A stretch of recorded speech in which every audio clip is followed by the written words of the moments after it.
Hello, welcome to Canadian music in the 80s and 90s and more. I am happy to be joined by Mr. Michael Williams, former Much Music VJ, star of the documentary 299 Queen Street West, which I'm looking forward to see the screening here in Charlottetown in October. How are you On this the evening? 24th. On the I'm good, 24th. man. How are you? Yeah, October 24th, it'll be there. I'm really good. I don't know about being the star of the movie, but I am part of the cast just by having that job. And it was great to see all those people again. And there was a lot of footage that a lot of things I didn't know because when I stopped working at Much Music, I stopped watching it and went on to other things. So there was a lot of stuff I had never seen. So it was cool. I was at the beginning, and it was nice to see the beginning, middle, and end. So if you were a Much Music fan, it's kind of a love letter to you. So when did you start and Excuse me. how long were you there exactly? I'm not sure how long I was there, but I think I'm the record holder. I started August. Well, I started the first week of September. It started August 31st, I believe, 1984. And I started that first week Would this be a of picture you September. remember?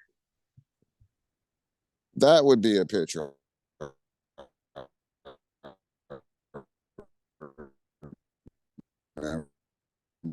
Absolutely. That was, I'm not sure. I think it's just four of us there. I got it from this book I bought recently, which Oh, Christopher's book. Yes. Yes. How yeah, did you find it? I ordered it on Amazon. Oh, I mean, no. How did you like it? Oh, it's fantastic. It's just Good. like I said, I grew up as a teenager in the 80s and early 90s, and it's just brought back so many memories of all the that's how I heard of Canadian music basically is through you guys, because you guys broke, in my opinion, so many bands and artists back then. Like not Well, just now big. you didn't hear, but you didn't hear about Canadian music on your local radio stations? Oh, I sure did, but we saw Okay. it on much. Like we got Oh, to see them. yes. Yes. Yes. Yes. There was a face to that music. So it was kind of foreign until you saw the face. Exactly. Like, I mean, there was lots of stations in Toronto. I grew up in Ontario. I live in PEI now, but there were a lot of stations that played a lot of great Canadian music, like CFNY would be one of them. Chum Hmm. FM. Chum FM was associated with City and Much back then. Um, Right. but you guys gave a face to them, and I like the way if a band in Canada had a video, you guys played it. Well, if you could make it to us, we would play it at least three times. Once for you, once for us, and once for your family. We knew that those three people were going to be watching at least, and maybe all your friends as well. So all you really had to do is make it to our doors, which was a lot easier than going to radio and a lot more powerful at that time too, because the visual image began to take over from the radio. So we were sort of, yes, video did kill the radio star to a certain extent.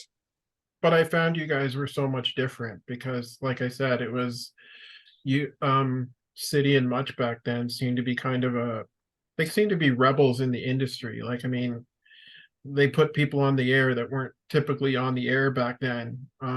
They played music that would never see the light of day on an MTV.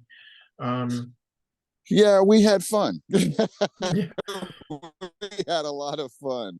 And I think the fun comes out in the movie as well. We had a lot of fun and we broke all sorts of rules, but we were writing the book each and every day and then rewriting it again the next day. I would come in and go in a library and see what was new a couple hours before my shift, check it out. If I loved it, I always figured out a way to make it into my show, even though it right. wasn't supposed to be in my show. I would make sure that it got in there and it made it all more interesting. I would also change the music around to flow a little bit better and to make it a little bit more interesting visually as well. So, and we all had that ability to change things in our shift.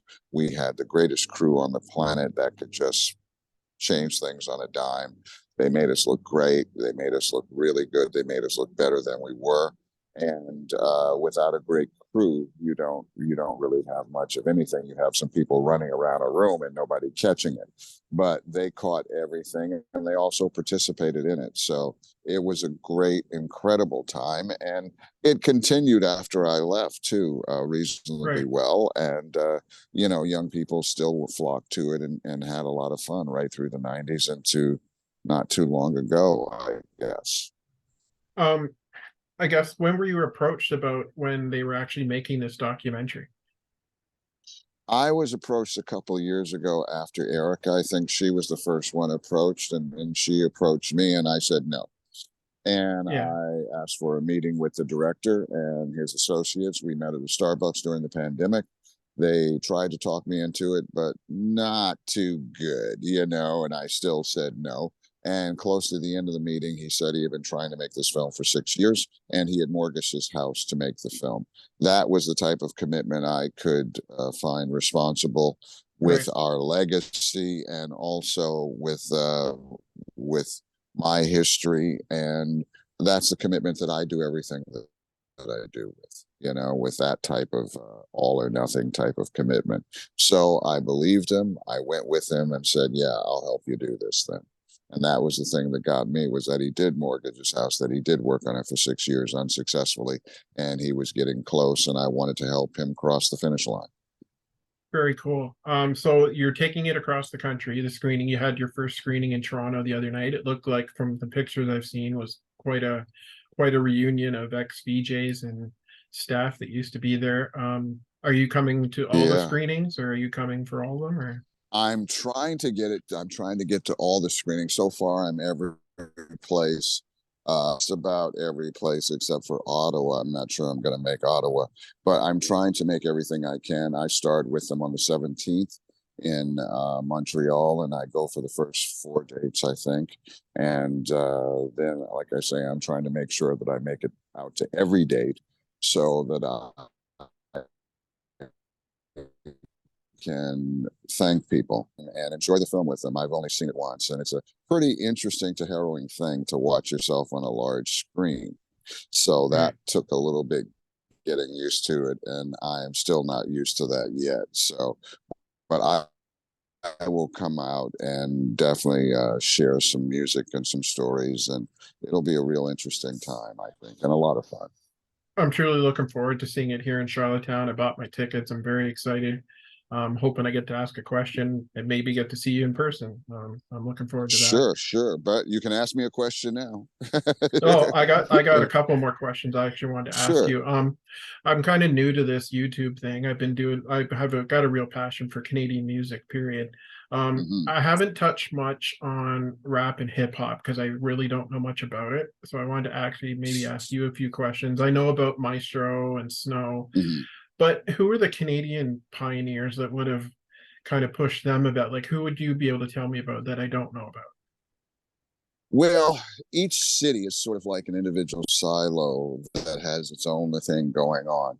In Vancouver, they had the Rascals. In Okay. Halifax, originally MCJ and Cool G, who went to Montreal. And in Montreal, we had our own crews. We had the Quality Crew, the Classic Crew, Triple Tretch, Blondie B and her Sweet Teddy Bear, and Butcha T was the DJ. I Mhm. was on the radio there, and I was playing a lot of the whole local hip hop, as well as producing and making it in the studio of the radio station. So I had a pretty close relationship with it in Montreal. In Montreal, we didn't do records; we did tapes, and everybody traded the tapes. Mhm. That's kind of how that went. But in Toronto, they were making records. And of course, everybody knows Mishi Me and the Dream Warriors, two of the Right. greatest exponents of rap from that era that are still going today. I'm not so sure about the Dream Warriors. Mishi Me is always out there. And Right. she was just one of the great MCs in the country. Maestro is always out there working. He's out on the East Coast now, pretty Yeah. much, and in St. John. And everybody that still can work is out there, or wants to work is out there working in one form or another, maybe not as an artist, maybe as a producer and a songwriter at this point, or a studio, or whatever the industry may need, because a lot of people looked around and said, boy, this needed this, and they became that for the next generation, possibly. You got your start in radio, basically. You were on Yeah. in Montreal, I believe. Was that before you got onto much, or? Oh, absolutely, absolutely. I started radio. I was born in Cleveland, Ohio, so I started Okay. radio there, and I worked in three radio stations a day. My high school radio station, WCLV, which was a classical station where I was an editor, and I duplicated tapes and stuff and did whatever I could to get closer to the music and closer to was and would be. And at WNCR, where I was a volunteer, I answered phones. I went for coffee, I went for tea, but I worked around some of the greatest people in radio, and all of those people influenced me, including Billy Bass, Enos Doyle, Jeff Gelb, Rusty, Kid Leo, just some incredible disc jockeys, Martin Perlick in Cleveland, and they were around that era, late 60s, early 70s, and that was a really important time for music and an incredibly important time for radio. I guess television has taken over what radio used to have, and so has YouTube, and that was the magic of discovery, new music, and also fortifying what you knew or didn't know about classic and older music. And so what are you working at these days? Like obviously you're doing stuff with the Mm. documentary right now. What's your Doing main stuff with forte now?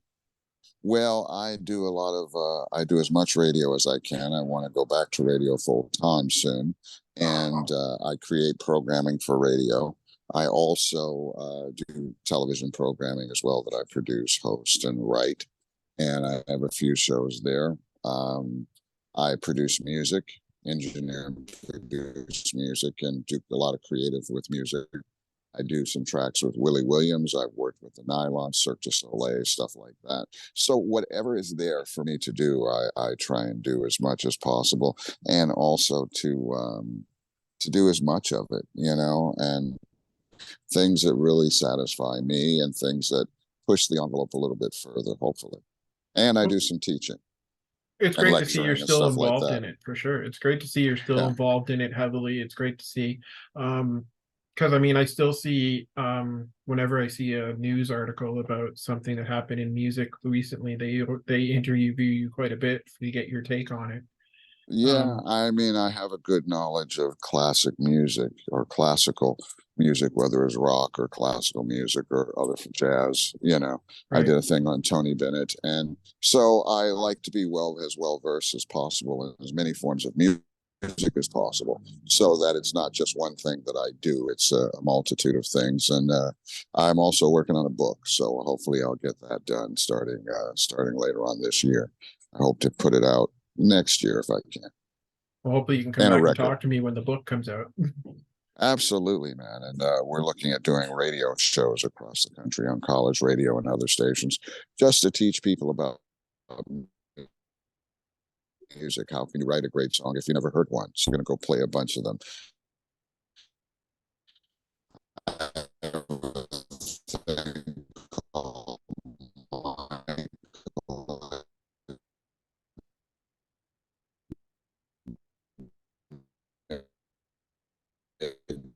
The Midnight Drive I'm working on. I don't know if you're still recording, but thank you very, very much from Charlottetown, PEI. Alan, I really appreciate your time, and hopefully we will meet when I'm out there. I'm looking forward to it. I can't wait to see the documentary. I appreciate what you did on Much over the years. Like I said, you exposed me to the visuals of a lot of great Canadian bands and other Mm-hmm. bands too. One quick question before you go. Can you tell me who some of Sure. your favorite interviews were over the years? The Roberts, Robert Plant, Robert Palmer, Quincy Jones, of course, Stanley Clark, Ice Cube, and really my favorite was whatever I was doing at the time. But those people stand out: Philip Glass, Lou Reed, Run DMC, Judas Priest, Def Leppard, Metallica for sure. They came back. That was a 2-day epic. We didn't finish, so Lars came back the next day so we could finish. That was very kind, very gracious, and just incredible of him. Living Color, of course, but Robert Palmer, fantastic. Robert Plant, amazing. Just really nice fellows and great artists as well. So it was like that, and hopefully there'll be a lot more. And I'm looking at some of the older stuff as well. So it should be a lot of fun. It should be a Well, lot of fun what's coming up with the movie and what I've got planned. So as things happen, I will definitely make sure we let you know. Sounds good. I don't want you to give away too much about the movie because I want people to go see it. I can't wait Oh, to see it. oh yeah. I'm so happy it's coming to Charlottetown. I'm looking forward to see you. I don't know who else might be coming with you. Do you know? I have no idea. I have no idea at all, but definitely if I'm there, find me. We'll raise a glass to what much was and what the future shall be. Thanks for joining me. I really appreciate it, Mike. Hey, no problem. Thank you. All Have a right, great take one. care. Cheers. Bye Bye bye. bye.